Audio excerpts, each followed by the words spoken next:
Horde is preparing to launch an assault against the mainland of Lordaeron.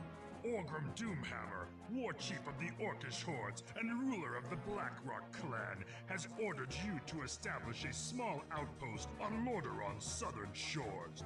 To secure the Zul'Dare region as Doomhammer demands, you will need to construct a barracks and several farms to feed your troops. Your success may help us determine the extent of the pathetic human defenses and what resistance they can offer against our forces. The sweet voice acting of Warcraft 2. How I've missed it. And it's finally back. So many memories. Welcome everyone to whatever this video is, I'm not quite sure. I basically just wanted to talk a bit about Warcraft 2 because it has been released on GOG quite recently. And I thought it was a good idea to talk a bit about it. For those of you that do not know Warcraft 2 or Warcraft somehow, it is a strategy game, or the strategy game I'd say, that started it all. World of Warcraft, Warcraft 3, and basically the success of Blizzard. Now, Warcraft 2, obviously being the second game in the series, was their biggest hit. From what I understand, at least what I've read up, Warcraft 1, not so hot. It was quite early in the RTS era, and the games were not as developed. There were no hotkeys in that sort of sense that you could just right-click for your units to move, and the same goes for attacking, so you'd have to use all the hotkeys like, oh yes, M and over there, then you go over there, and A and over there, and then you attack that guy, instead of just right-clicking. Now, Warcraft 2, coming out with that sort of mechanic that they apparently took inspiration from Red Alert, because Red Alert being recently released, just as this was finishing its development, Blizzard noticed that, oh yes, wait, they have this mechanic, let's add it to our game as well. And it did so much difference. Like, the difference in the game, it's incredible.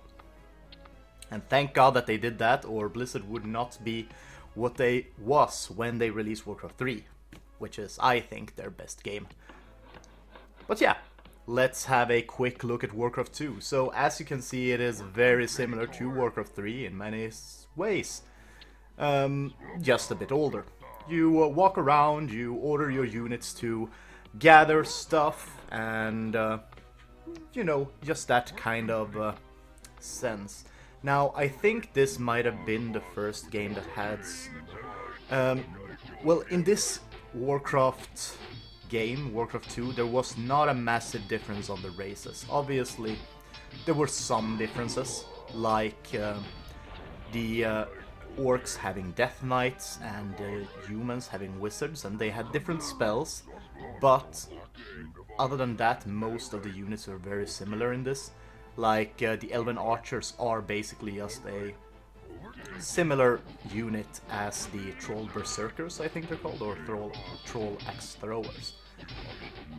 Now, I don't think that this is such a big deal, but it is important to know that both the races, because you could only play two, were similar to each other. They were very much alike, because that's what kind of revolutionized StarCraft when it first released, because the races were so different. And from what I know, that is the first RTS that kind of did that, and that is what kind of revolutionized the RTS genre, balancing three different races so different from each other against each other. It is a very hard thing to do. But back to Warcraft 2.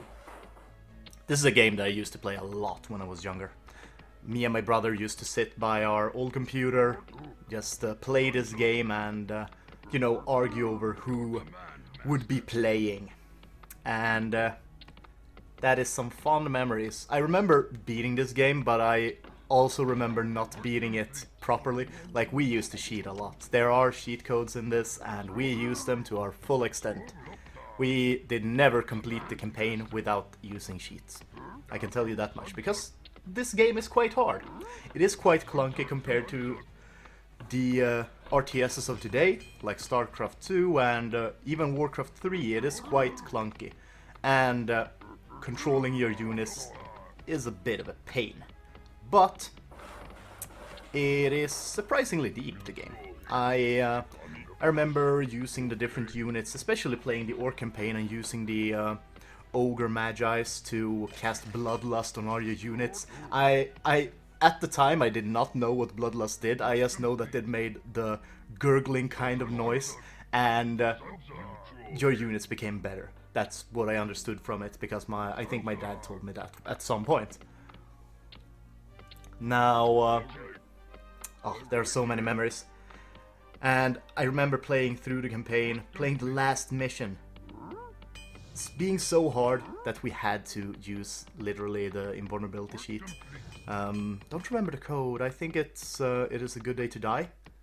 Yeah, I think that is it. It is a good day to die made your units invulnerable, and we used that basically to complete the game most of the time. But it is such a fun memory. But yeah, Warcraft 2. It is surprisingly deep, a very fun strategy game. I was playing it a bit. I played this one match that I've taken footage from, and I played a couple more games, and surprisingly fun. I tried playing it online. I found someone to play against, but he left like kind of immediately, because this game is so much slower than most RTS games in the world right now.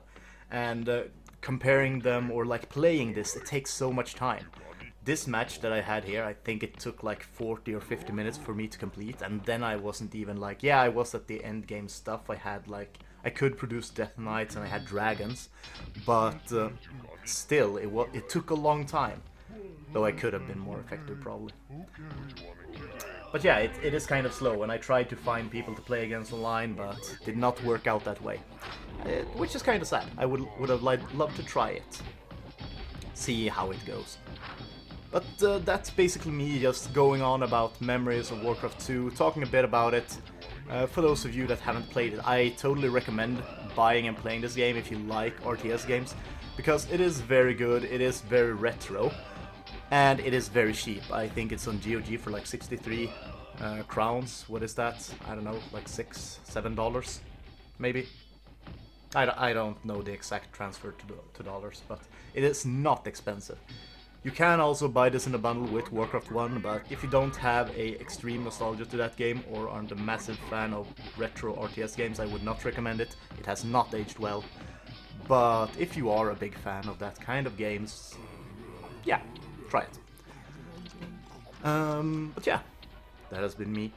I've been Udalad, and remember to like, subscribe, and comment down below what you think of Warcraft 2, and all the other Warcraft games, by the way, how it compares, if you played it, what you think looks kind of interesting if you haven't played it.